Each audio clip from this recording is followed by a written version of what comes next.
Goeiemôre. Jy luister na oordenking 125 in die reeks Kopskuif. Vanoggend se tema is: as ons brein 'n saailand was. Daar is 'n gesegde wat met siniese presisheid eintlik 'n vanselfsprekendheid verwoord. Wat jy saai, sal jy maai. Is amper nie nodig om dit te sê nie. Dis net so eenvoudig waar. 'n Boer wat koring saai, verwag nie daar sal grommetjies opkom nie. 'n Boer wat onkruid saai, kan nie verwag daar sal sonneblom verrys nie. 'n Tuinier wat rose plant, kan rose verwag. Gestel ons dink aan ons brein as 'n saailand of 'n tuin. Dink aan alles wat in jou grond gesaai is vandat jy gebore is. Mens kan sekerlik sê gesaai, ingewaai en soms neergegooi is. Ek weet nie altyd hoe akkuraat dit is nie, maar daar is studies wat beweer dat ouers 18 negatiewe stellings teenoor hulle kinders maak vir elke positiewe gedagte.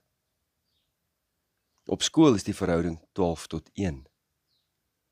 12 negatiewe stellings vir elke positiewe stelling. Hoe lyk dit soos wat die lewe aangaan? Wat word gesaai of neergegooi in ons saailand? Of wat kom daar ingewaai met die dae wat verbygaan deur ons hele lewensverloop? 'n Mens sidder eintlik oor ons broosheid en die broosheid van ons kinders. Dis eintlik sleg om daaraan te dink dat ons diefering voor ons venster sit om ons kinders teen rowers te beskerm. Maar aan die binnekant van die diefering kan ons met ons woorde ons kinders verniel en verwond en doodmaak. Weet jy, dis nie net deur ons direkte woorde wat ons kinders in ons kinders se gedagtes onkruid saai nie. Dis ook deur ons hele lewe. Ons algehele lewe, ons ingesteldheid, lewenshouding, denkpatrone, geloofsvolwassenheid of onvolwassenheid en dies meer. Ons kinders tel die fynste nuances in ons lewensingesteldheid op. Ons visie, en ons hoop of ons wanhoop oor môre. Soms kan 'n mens dadelik sien dat ons gedrag, ons dade en gedagtes brutaal verkeerd is. Is duidelik verkeerd. Maar ons moet ook bewus wees van die minder sigbare maniere waarop ons dit mag doen, selfs die onbewuste maniere. Byvoorbeeld, hoeveel kere 'n dag sê ons vir ons kinders, moenie dit of moenie dat doen nie. Ons brein verstaan nie so lekker moenie boodskappe nie. Die brein weet nie wat om met negatiewe boodskappe te maak nie.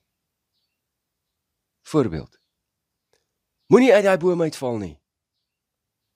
Hoe val jy nie uit 'n boom uit nie?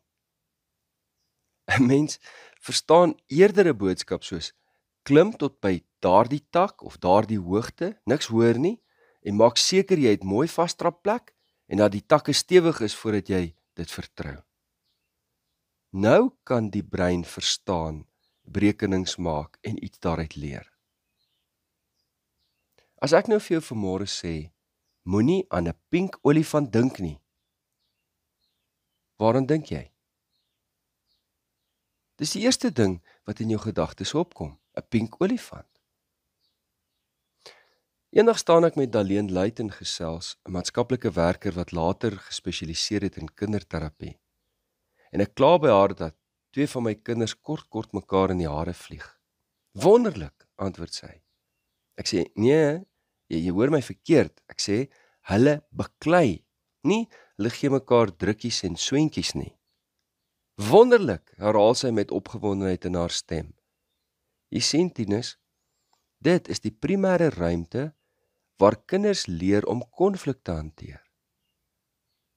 En net daar verander my siening en strategie oor die kinders wat met mekaar beklei. Want so waar is wat ek leef om te sê, moenie met mekaar beklei nie, help absoluut niks. En van daar af probeer ons eerder om hulle te help hoe om rissies uit te sorteer, die ander se siening en emosies te verstaan en beter maniere te vind om hulle self te verwoord en van mekaar te verskil. Ja, die model is nie perfek nie, maar is ligjare beter as vroeër. Ons verstaan tog in ons eie huwelik en in die grootmenswêreld hoe moeilik dit is. Maar wanneer ons kinders kan help hoe om van mekaar te verskil, hoe om konflik uit te sorteer, dan help dit hulle om as volwassenes op baie mooier maniere en netjies verwoorde maniere, bewus van hulle eie emosies en ingesteldheid, vir 'n ander te sê, ja, ek sal graag wil hê jy moet dit anders doen. Kyk maar langs die sportveld, en jy sal onmiddellik sien in watter mate iemand volwasse of onvolwasse is in die manier wat hulle konflik en spanning hanteer.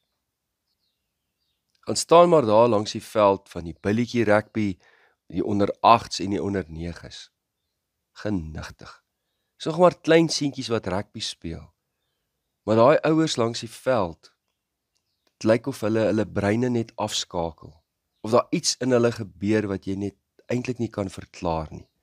Of daar 'n mag oor hulle kom en hulle eenvoudig net kop verloor. Jy sien, is in daardie oomblikke waar ons diepste verstaan van lewe en die manier waarop ons geleer het om met emosies om te gaan, werklik na die oppervlak kom. Nie in die tye wat dit vrolik en maklik is nie. Ek gebruik die beeld van 'n saailand of 'n tuin, maar mens kan ook die beeld gebruik van die temalied van 'n mens se gedagtes, of die temalied van 'n huishouding. Wat is die temalied in jou kop? Is dit vol mineerklanke, hartseer note, die blues of heavy metal?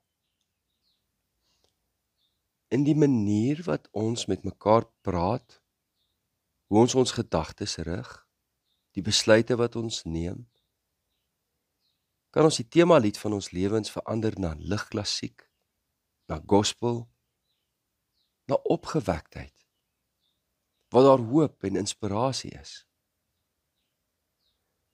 Hoe wonderlik sal dit nie wees nie, as die temalied in ons koppe vrolike treffers is, vir ons en vir ons kinders, en dat in ons eie gedagtes veldlelies en tulpe groei,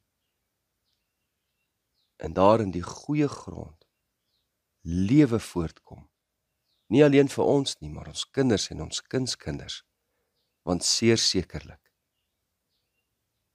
dit word oorgedra van geslag tot geslag. Mag ons gedagtes en woorde goeie saad wees. Mag ons tuine pragtig blom. Mag ons lewenslied opreg, opgewek en vrolik klink. Dit is die keuse wat ons het. Dis die keuse wat ons maak. Daarom sing ons die lied. Vrolik klink ons lied vir die volke. 'n Pryslied bring al die nasies om ons saam, tot die hele wêreld kan jubel oor u naam. Mag u lof, Heer, deur ons klink. Balsem bring herstel vir die wonde, 'n sagte salf vir die mense met hul seer, tot die hele wêreld kan sien dat u genees. Mag u troos, Heer, deur ons bied. Heer, u woord gee hoop aan die nasies, 'n hart vol hoop om die volke te verbly, tot die hele wêreld kan glo dat u bevry. Mag u hoop, Heer, deur ons gee.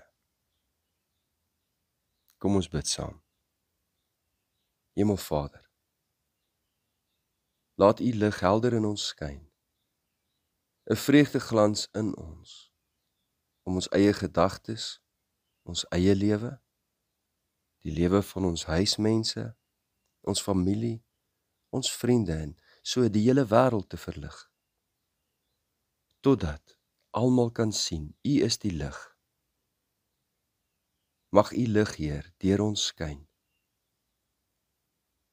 Wil u self die saaier wees in ons saailand, die tuinier in ons tuine.